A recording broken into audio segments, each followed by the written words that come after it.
For me, it's tough still to define exactly which route are we going to take. Being very honest, especially with Booms not being in that starting 11, and then Hardik missing out the first game. So I have few ideas around my head, and I've had chats with HP on that and the core group as well.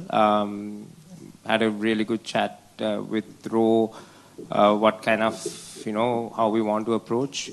Once I get to Chennai, I'll have a good look at the wicket and then see what our best combination will be with the 3 overseas, 4 overseas, how I want to set up. But that's the beauty about IPL. Every game, every team throws us different challenges, and us having a really experienced team with different skill set of individuals helps us to maneuver those challenges pretty well. So I'm pretty sure we'll sooner rather than later we'll settle into a consistent combination.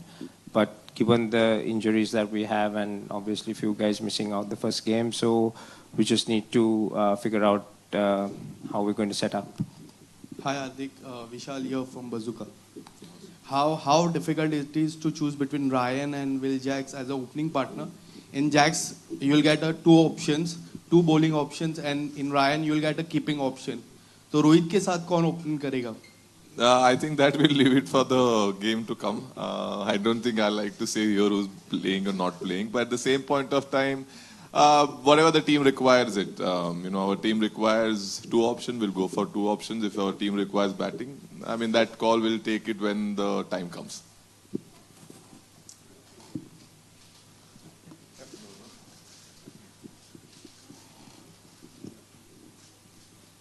Yeah, my question is to Mahela. Mahela, the last year India went to South Africa under Surya, they thrashed them, and this year also in England. Have you seen anything, noticed anything different the way they approach the batting? Someone like, something different than people normally do in T20, going after the ball in the power play. Somebody like Abhishek Sharma stepping out Jafra Archer. Do you think something different happening in the Indian boys, the team actually? The way they play, Tilak Verma, everything.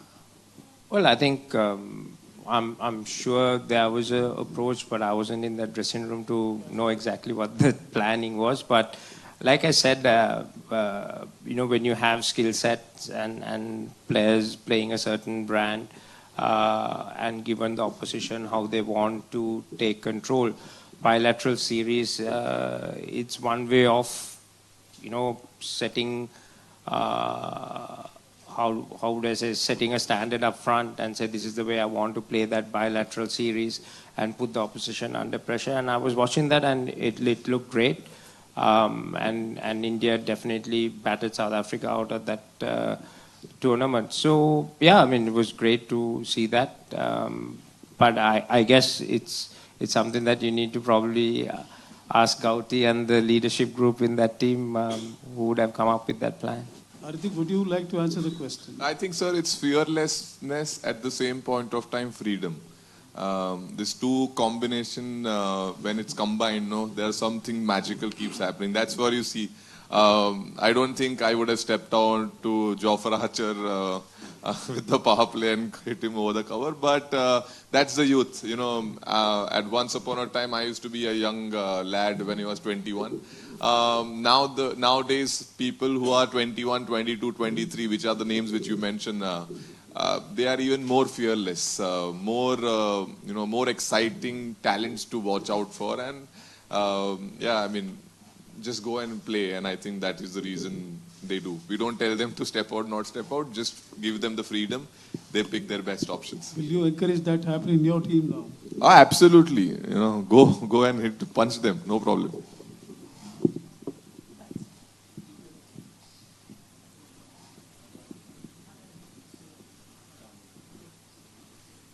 Hardik, after your impressive performance in the Champions Trophy, do you see yourself potentially stepping up to number 5 or sometimes number 4, this time considering your versatility in the lower middle order?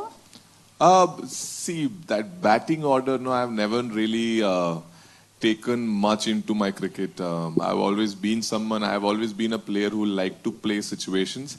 and entry points. If certain overs have happened, I will be there inside, but specific numbers now batting at 4, 5, 6. I think it has gone from my cricketing journey. I only focus on what is required for my team. If my team requires me to bat at 4, very good. If 7, very good. Any number, basically, I am fine with it. It's just which situation and which entry point I go into. That is more important for me. Okay, a couple of questions to both of you. Firstly, is Sky's form going into this tournament a concern? He's had great IPLs, but last year or so perhaps has not been as good for him as the kind of performances we've been used to seeing, And secondly, the impact player rule that was debated upon a lot and then it has been retained. There's a lot of debate around the fact that all-rounders like Hardik will not be able to get if we continue with this rule. So what is your opinion about this rule? Is it healthy going forward for the tournament? I think on the impact rule, it's given a different challenges and impetus, but it remains. So like I said, we have to adapt to that and get better at it.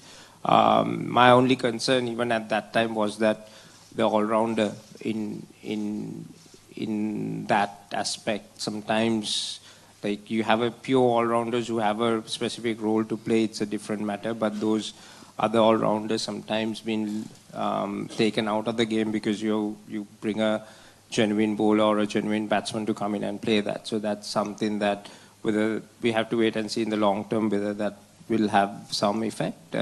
But for IPL tournament, it throws a different challenge. So that's something. Coming back to Sky, I'm not very concerned.